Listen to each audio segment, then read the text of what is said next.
there. Today we're talking about the very real and painful topic of what the heck is going on with inflation, how is it going to be impacting your nonprofit, frankly, your life, and what do we do about it? We're all experiencing the pain at the gas station, right? It's almost $6 a gallon here in Alaska for fuel, and going to the grocery store feels like it's frankly double the cost that it was 6 months ago, right? So all costs are going up, and it doesn't feel like the revenue is right on the other end of that. So we're going to be unpacking kind of what got us into this situation in the first place, B, what do we do about it, and basically C, take it from there and figuring out how you're going to be applying that into your own organization and life. Okay, with that, let's hit it.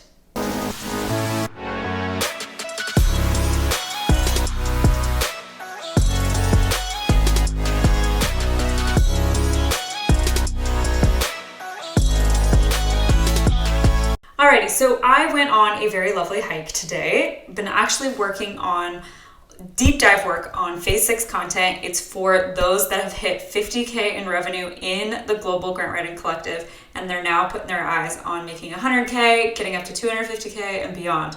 And when I was really diving into the content for that training, I realized one of the most important things we have to talk about is increasing your rates annually. Because especially now more than ever, when we're looking at inflation, that is 8.3%. That I think is frankly underrepresented of what it really is. It feels like it's closer to 10%. And that figure was published in May 2022. So, I mean, these are really big numbers where $100 today is worth basically what? $91.70 in just a year from now, right? So your dollar is buying you a lot less, right? So I want to unpack, and that's why I have all these paper notes I'll be referencing, because I was scribbling things down as I was nerding out with some of these financial podcasts that I listen to and trying to unpack what's going on and what does it mean for our industry. So let's back up to first talk about the background that got us here. So COVID hit, and that was the time of great uncertainty. And I believe, like many people, we thought this is definitely a black swan event, a once-in-a-lifetime event, which it was. But we thought it was also going to be the thing that causes the economy to tank. And that didn't happen. The economy went crazy. NASDAQ rose tremendously, all S&P 500, right? All these publicly traded indexes. People had we had stimulus money. People were consuming and buying electronics. They were home. They were consuming products, doing projects. And so our demand for consumer products just went through the roof. And what did that correlate to? Well, it also correlated to we had a lot of trouble to actually execute getting that thing to you. So we're still dealing with super tight supply chain logistics, which let me tell you, I ordered, I think maybe you know, I moved into a new condo in March, ordered furniture for that, and I'm still waiting on my bed frame. I feel like a college kid sleeping on a mattress on the floor, but whatever, it's coming. So what's interesting about inflation, and something I didn't understand originally, and I drew this little chart, is that one of the ways that it really did not become a black swan event when COVID hit was that basically our federal governments around the world, not just in the US, started pumping a lot of money into the economy and stimulating it in the forms of literally checks to us as individuals, but also huge amount of grant funding, right? Which is weird to be a grant writer and have mixed feelings about doing that. But so as more money was printed, inflation did what? It actually went up. And what's really fascinating about this is that you can look around the world and there's a lot of examples of this happening. Where I didn't understand that inflation can correlate with you print money, there's basically more of it in the circulating through the economy. And the only way that we're going to bring that down is for our economy we have to start consuming less, which causes the economy to contract. And one thing that part of US history I found interesting, and I wrote this down because I found it in just interesting stats. During the US Confederacy years, right, 1861 to 64, this is something I feel like we did not learn about in school. So this is during the Civil War. They printed $1 billion in notes And that caused 700% inflation right then and there. And so by the end of Civil War, inflation was over 5,000%. So imagine that for a moment. So I bought, let's see, what was the last thing I purchased? Let's say a way overpriced kombucha. Should do something easier math. 5% or a $5 kombucha. What is that? I'm gonna look it up do the math real quick. So times 5,000. Don't know if I'm doing my math right here. I mean, that's just, okay, I don't know if I'm doing this right, but imagine a $5 kombucha being 5,000% more expensive. Like it's buckling. We can't operate under those circumstances. So worse has happened is one piece of history, but the other thing I thought that was interesting is like, well, then we just need to stop printing money and it'll solve the inflation problem. Well, it doesn't sound like that's quite the case because it's a lot more complicated than that. And there's other things that can be done to help actually bring relief to inflation. And what I also found interesting in this research was about the consumer price index, which basically it's looking at data in only urban communities and a lot of us in rural areas. And it surveys them in an urban area on a variety of costs of goods purchased in your grocery bag. It's actually your little market bag. And the survey is drawing for the 2021 CPI data, draws from surveys conducted in 2018.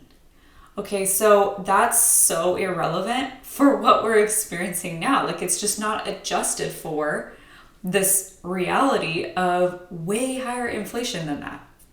So I personally have a little bit of skepticism about the information you can read about, exactly what the inflation rate is, etc. But we know that it's a lot and it's impacting you. So the Federal Reserve has it feels funny teaching this stuff because for one, I'm not an economist by any means, nor do I identify with this as fun material to learn and talk about, but it's important and it affects all of our lives. So hopefully what I've consumed is being useful for you, but it definitely feels awkward to not be talking about grant writing. Okay, the Federal Reserve has two responsibilities. Number one is to keep unemployment low, sub 5%. And we're below, I think 4% right now. It's actually very low unemployment. And their job is to keep prices stable for the things that we all consume. Gas, healthcare, daycare, groceries, housing, etc. And unemployment's low, so that's good, but prices are not stable. And the Federal Reserve has really exhausted the option of basically printing more money and buying more assets. And so what does that leave them with? Increasing interest rates. And when interest rates go up, that also correlates to, boom, higher costs for basically anything where you're going to be getting debt. So for instance, and apparently this was a stat I read, in the last 6 months, due to the changing cost of acquiring debt or getting a loan, buying a home has gone up 67% in terms of the overall lifetime financing costs. And heck, I even witnessed that when I was buying my condo. I got it in March, but I originally started looking for a place in December. And it was pretty amazing how quickly that interest rate had leapt up in just even a couple of months. So glad I got the place when I did. And that shock that I just described is the biggest shock that our economy has seen in the last 50 years. So we have a lot of indicators that we can look to that suggests, okay, the crazy heyday of right after COVID and frankly our economy just going in many ways kind of gangbusters, looks like that might be coming to an end and we could be going into a recession. And here's the one thing I really want you to take away from this is that does not mean freak out and have a bunch of fear and just see the negative side in things, because the world moves forward and there's always opportunity in challenging moments. And I definitely will admit it, I reacted from a place of fear when COVID hit, and I actually pulled out all of my money from my personal savings. It was in the stock market, pulled it all out and said, I'm just going to sit on it in cash. Well, that proved to not be very smart because then the economy just went crazy and I missed out on that and my cash just loses value, right? So that was an example of leading from a place of fear and not taking a long-term view. So instead, what I want to advocate for is like the wheels have not come off the bus yet, right? We're having plenty of warning indicators, and what a blessing that is, because the 2008 recession felt a lot more like, whoa, didn't see that one coming, right? And so what do you get to do about this, and how is this impacting your organization? Okay, so there's a couple takeaways I want you to walk away from, and it's this.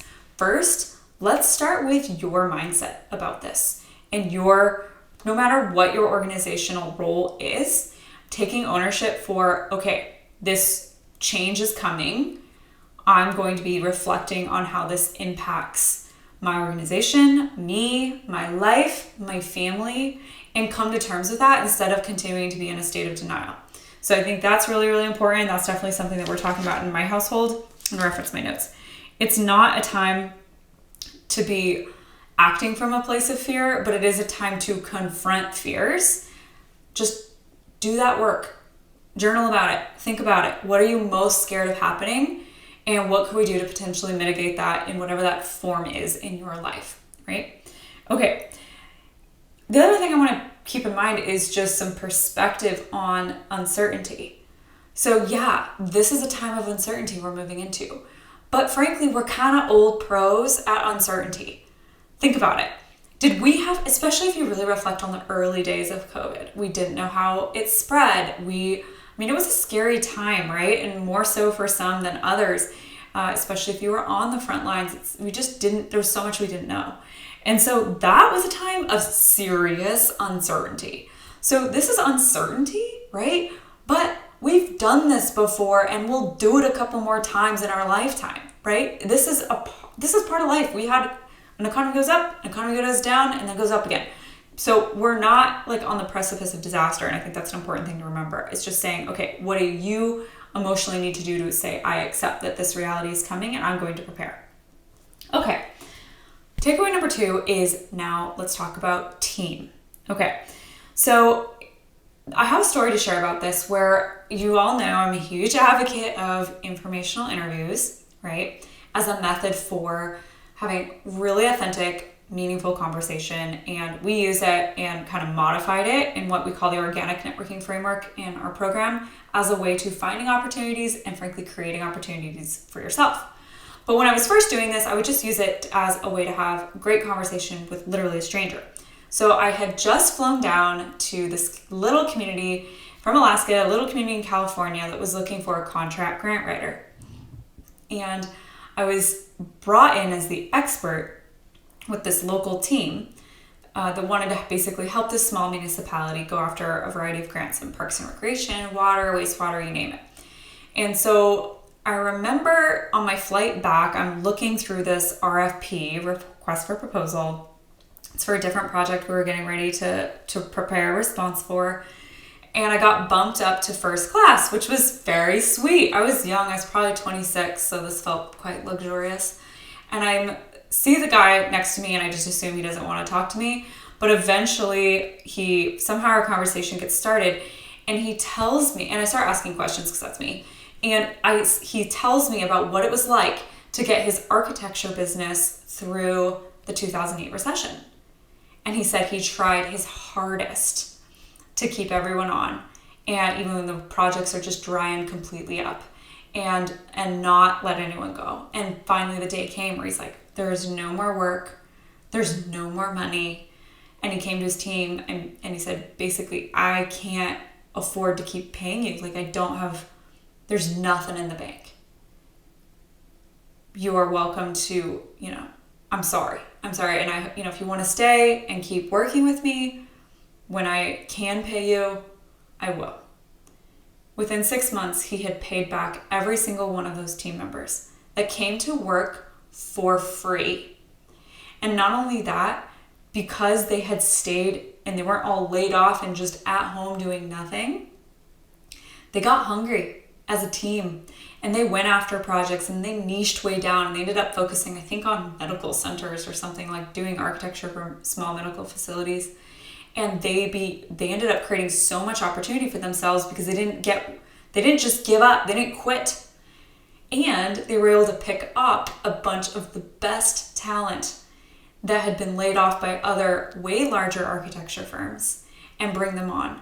And so within 6 months, you've been able to make that money back, pay back the entire team for all of their back hours and their back pay, and they were cooking. They crushed it coming out of the recession, right? And I thought, wow, this is such an inspirational story of what is possible when you actually bring your team along in this journey and share with them what's going on, right? What's happening? Share the financial situation.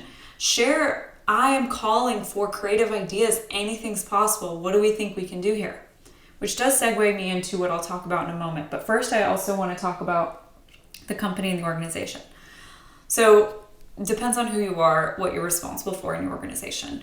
Many of you are freelance grant writers because that's what I teach a lot of, kind of known for. So for you, the lesson is watch your cash flow, because you know how it is. You hire subcontractors, you pay them, you have all these costs going out, but maybe you don't get paid for 45 days until like later because you sent an invoice and then you're waiting on the check to come back, and maybe all of a sudden they lost the invoice and you're dealing with trying to track down payment. Like things happen where you're like, wait, I had 50 grand in my business bank account and now I have 10, what the heck, right? So it's really important to keep an eye on cash flow. It's something I went way deep on in that phase 6 content I was just talking about.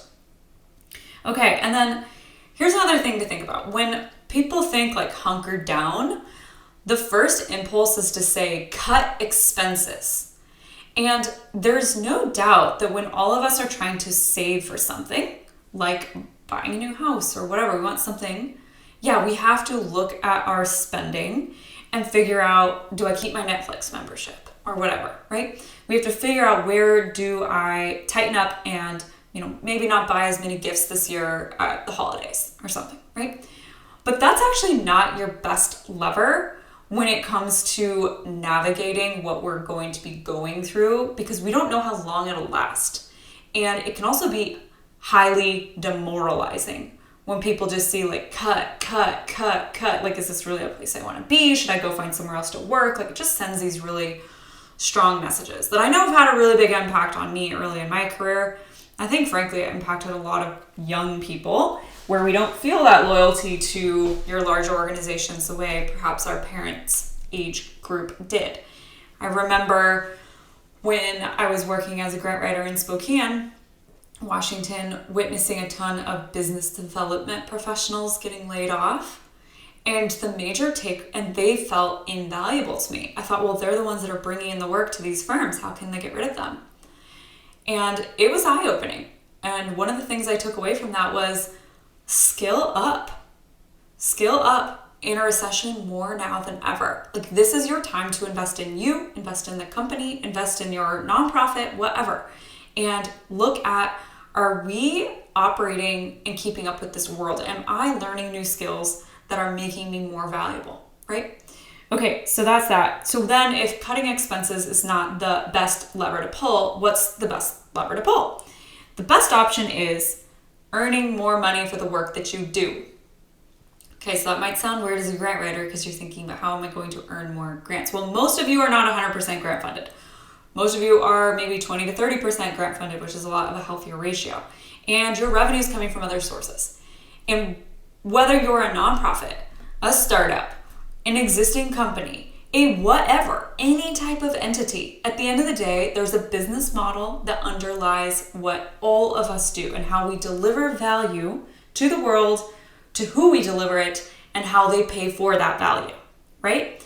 And so this is a really good time to look at your business model and see, is it working at all? Could it be optimized? What can we do a little bit differently? Is this a time where we can do a little bit of pivoting or a little bit of tweaking, a little bit of iteration, right? And one of my favorite tools for this job is the business model canvas. It is a 1-page business plan, and I absolutely love it to pieces. I use it all the time. In fact, I have used it and updated it for what, my dream for Learn Grant Writing was over the years. It's changed a lot. So it's a very nice way to be able to track okay, what is our business model and have we deviated from this? And honestly, grants can be sort of to blame because often we get into this tempting scenario of chasing the money and building a program for it versus staying true to that core thing that you are going to be or are the absolute best at doing. And if you can't answer that very clearly, like, yeah, we are the best ever at fill in the blank, that is something to work on so that when this potentially a gloomier day arrives, you're ready and standing above that because you are literally the only one, like you're the best of the best in that space. And so it's an important thing to think about as a nonprofit. What are we doing so that we are in that position? One of the greatest quotes I saw on this was actually a Charles Darwin quote. Ready for it? So it is not the strongest of the species that survive, nor the most intelligent, but the one most responsive to change. All right, so I think that's what we're talking about here is like, how can we be the most responsive to change? And part of that is just going through the mental exercise of thinking about, okay, what would we do to increase revenue? What would we do to increase unit economics? So for example, let's say you're a diaper bank and you've been doing deliveries 3 days a week to, well, maybe the deliveries need to become only twice a week, but you're delivering more product at that time. And so it's driving down your unit costs because you only have to have the high fuel and truck rental costs twice a week instead of 3 times a week, something like that. So trying to basically make your unit economics better for that product or service you deliver. And then your last option being like, it's okay, what expenses could we cut? And you don't have to do this right away, but even going through the exercise of what expenses would we cut within 30 days if we needed to, and just being prepared for that, right? Instead of being forced, having your hand forced, right? Okay, so that's that. And then I think the big piece to take away is, well, how do we do all of this? Creativity. It's go take a retreat. Go do something unique and different. Do a design thinking exercise. Do something that allows you to get out of the day-to-day and a doom and gloom state of mind and recognize this for what it is, which is an opportunity. It's an opportunity for us to really think about, okay, how do I make the most of my actions? Many of you know one of my core values is make each move count. And that could not be more relevant right now than ever, right? All right, so let me look at my notes and see if I missed anything else as I was scribbling things out, hiking in the fields. Nope, I'm happy with what I've covered. Okay, so let's recap. Here's what got us where we're at, right? A very interesting scenario with COVID-19. We have war, we have supply chain issues, we have inflation going up, right? There's a lot of factors that are completely outside of your control that are going to influence your life. So there you go. You've got the quick 2-year history of what got us here. 2 is like, what are we actually doing about that? Because that's what's in our control. That's controlling our own mind and our own mindset towards how we're going to approach this change in economy and its impact on our life. Talking about how can we involve the team and communicate with them and let them be participants in the solution. Then we talk about company, organization, nonprofit, whatever you are, and thinking about, okay, what are we going to do as an organization to really button up our business model and either increase revenue, improve unit economics, or cut expenses, right? And when you reflect on all of that and you double down, I hope you arrive at, you know what, this has made us better at our core thing that we do better than anyone else. You just feel very strong and grounded in that, and you move forward better than ever. So I hope that is what comes from this experience. Last little grant writing tip I would say is you need to be asking more in your budgets because costs are going to go up, especially by the time you actually get to spending that grant money. So I would recommend that you're increasing the cost of what you're asking for in terms of labor time, materials, etc., to at least be that 8.3% that we know is the publicly listed inflation rate. So just do it. You got to start asking for more so that you're not in upside down, not having enough money to do the work you promised to do. All right, so I think that's that. Would love to know what your thoughts are on this video because it's a totally weird topic for me to cover, and But I've also kind of enjoyed it. It's very fun to kind of nerd out about this stuff and then think about how can I take this negative thing and give it a positive spin and see what we can actually emerge from in being better and stronger than ever before. All right, so with that, I'll catch you later.